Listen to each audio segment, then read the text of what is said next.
আপনি যৌবন কালে যদি আল্লাহ তাআলা দাসত্ব করতে পারেন, ইবাদত করতে পারেন, আপনার বার্ধক্যে উপনীত হওয়ার পরে ইবাদত করতে না পারলে আল্লাহ তাআলা ইবাদত দিয়ে আপনার আমলনামা পূর্ণ করে দিবে। পূর্ণ করে দেবে। আপনি ফজরের সময় উঠতে পারতেছেন না, কোমরে ব্যথা, ডায়াবেটিস ইত্যাদি ইত্যাদি, আল্লাহ বলবে যুবক অবস্থায় কি করেছিল ওইটা দেখো, ওই সময় যা করছে ওইটা লিখে দাও। এই জন্য আল্লাহ রাসূল সাল্লাল্লাহু আলাইহি ওয়াসাল্লাম বলেছেন যে এই যৌবনটারে কাজে লাগাও।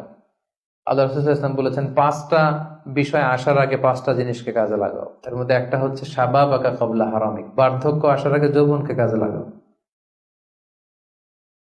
সিহহাতাকা ক্বাবলা মারাদিক, অসুস্থতা আসার আগে সুস্থতাকে কাজে লাগাও।